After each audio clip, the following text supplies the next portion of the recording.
morning, everyone, and thank you very much to ISB and the organizers for having me this morning.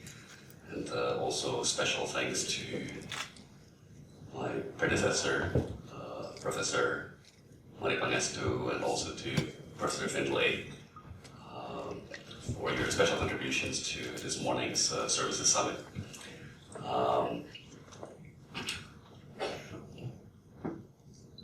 I just came back last night from Brebes with the president, so I'm still pretty tired and sleepy.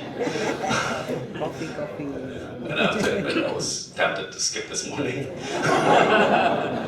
No, but this is too important because I think it's fair to say that the services trade and the services sector is our future.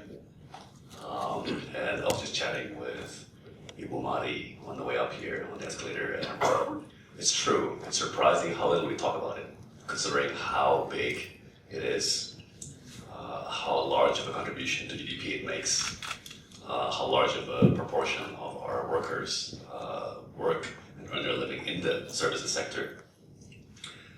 I think I can share just a few personal stories or insights into how this topic is trending, to use a social media phrase, inside the cabinet, inside the government. So first of all, I benefit a lot from the good works done by my predecessors, Ibu Mari, Pak Gita, Pak Lutfi, Pak Gobel. I remember Pak Chris Kanter. I think I haven't even been sworn in for 1 week. Pak Chris Kanter and team, Pak Gobel's team came to me and talked about the Services Summit. And I think the topic germinated in my mind to the point where I can share with you. I just recently had official meetings with the Trade Minister of Australia, Steve Chiobo, and then last week I was in Brussels with Industry Minister Saleh Hussein to progress our negotiations with the European Union to get FTAs with Australia and then with the EU. And basically, my big picture concept for them is quite centered around services. So I said to them, look, and I think this is fair to say kind of a consensus opinion between Steve Chiobo in Australia and Commissioner Malmstrom in Europe and myself. These FTAs, we tend to get in the boxing ring and fight over what I call the old bugaboos, right? Like decades long already, we fight over bones of contention like agriculture products, right? Like very protected in most countries around the world. We fight about tariff lines, like, okay, how many tariffs we bring down, over what time period, which sectors and so on. But it's the 21st century now. And so we agreed to focus our FTAs, number one, on the services sector, and number two, on the digital economy and e-commerce. And frankly, our strategy is like this. By adding these two huge areas to our FTA negotiations, we're hoping to shrink the old bones of contention down to their proper proportion. Right? We want to make the publics on both sides, say Australia, Indonesia, Europe, Indonesia, to realize that, look, yes, agriculture is important, yes, manufacturing is important, but as a percentage of our GDPs, they're shrinking very fast, frankly. And if you predict forward, they're going to be even more shrunk. Why? Not because they're not growing, not because they're stagnant. They are growing, right? Technology is infiltrating even those sectors. Manufacturing, obviously also benefit from robotics and automation and so on. Agriculture from the latest seed technology and green revolution. But services sector is growing even faster. And now with digital economy and e-commerce, that's a whole new game entirely on top of everything else. frankly, if we don't shape up, right? If we regulators, if we policymakers don't shape up, and get everyone focused on this, my worry is we're going to be left behind, right? Why? For example, like this, services are very easily delivered over the internet, right? So imagine an English teacher in Germany giving English tutorial to a client in Indonesia over Skype video, right? That's actually a service export from Germany. We're actually importing a service. Say if the client in Indonesia pays that tutor in Germany, I don't think that will show up in any of our statistics.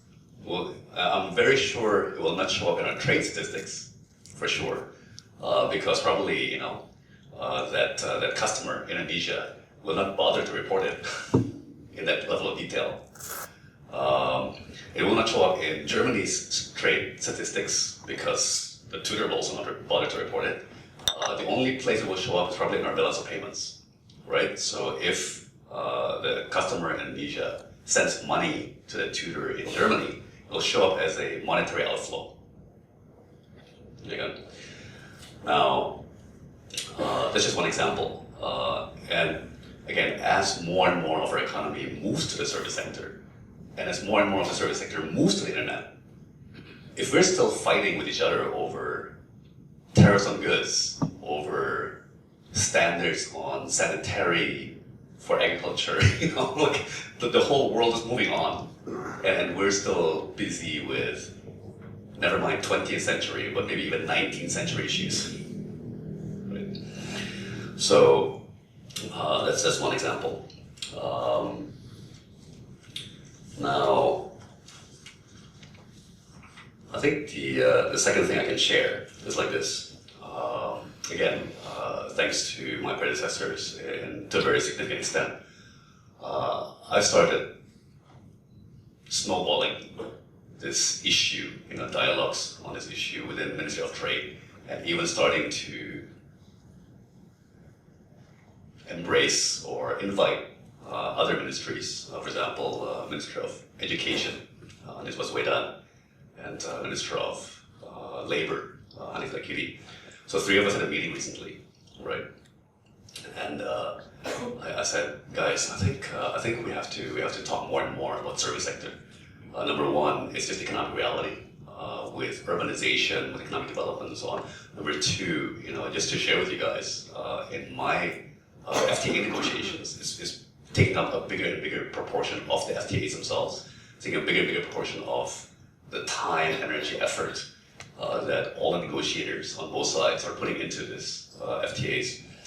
And give you an example. So we started talking, and of course, when we talk about services, we have to talk about skills, training, vocational, and so on, right? And then at one point, we were saying, President Jokowi has this program to build 10 new Balis, right? From Labuan Bajo in East Nusa Tenggara to Morotai in Maluku, near Maluku, to Belitung, only 45 minutes from Singapore. And then Labor Minister Hanif made a striking observation. He said, emangnya SDM kita udah siap? Are we ready with the number of workers and labor? Is our human capital ready? And I was very struck by that, and I did a quick numbers in my head. How many people would be working in the tourism sector or hospitality sector in Bali today? And I have to guess at least 500,000. Let's say 500,000. So we're building 10 new Balis with 5 million well-trained, pleasant attitude, nicely skilled, decently English-speaking hospitality workers, right? So, and look, I think by now we've all learned that it's a bad idea to bet against President Jokowi. When he sets out to get something built, it gets built, right? So, these 10 new Balis, before maybe I would have been skeptical, but having seen him break through time and again and actually getting stuff built, I think now we have to assume that these 10 Balis will get built. But the next nightmare would be is if we build these 10 new Balis, right? And we don't have the manpower, we don't have the people, we don't have the human capital to fill all these hotels, cafes, restaurants, spas, souvenir shops. We don't have enough tour guides, we don't have enough lifeguards, surfing trainers or surfing tutors, and so on. So these are just a couple of simple observations or recent experiences I can share with all of you. In fact, again, back to my awesome but hot and sweaty and very tiring visit to Brebes last night with the president. So it was really cool. Talk about service sector and tourism again. Our economics coordinating minister, Menko Ekonomi, Pak Darmin, he actually hired one of our kereta wisata, right? So it's a private rail car, beautifully fitted out. To my astonishment, actually has karaoke inside. Not sure if that's, when they started singing, I wasn't sure whether it's a service to us or a disservice to us. But it was very loud. But anyway, it was very nice because in one section of the rail car, they actually have a dining table, right? And so 5 ministers, Pak Darmin, Industry Minister Saleh Hussein, Telecoms and Technology Minister Rudiantara, Pak Triawan Monaf, the head of the Creative Economy Agency, and myself, we were able to have a meeting effectively. But it's more like chit-chat. But we talked about so many policy issues. And actually, Pak Saleh Hussein, Pak Rudiantara, Pak Triawan Monaf, myself, Pak Menko, we all talked about service sector. There's a complete coincidence. It wasn't because I knew that I had to tell you guys a story this morning that I raised this subject with my fellow ministers. But I think there's a growing awareness within the cabinet, right, that this is something we have to take very, very seriously. Again, we don't want to build 10 Balis, only to find out that we've just wasted an enormous amount of capital, like financial capital, to build up a whole bunch of physical capital. To only fall down on lack of human capital, and frankly, if we also now have 8 special economic zones with a target of having a total of 14, and these special economic zones, specialize in different industries or sectors. Again, we don't want to have 14. We don't want to end up with 14 special economic zones. And again, not have the workers, the skilled workers, technicians. Welding specialists, and so on. Even if we want to industrialize and boost tourism, right? One consequence is, of course, our airlines will be booming. All this stuff, all these people need to move around. Workers need to commute home, and cargo needs to, parts, components, or materials need to be shipped around. This is all service sector. Now,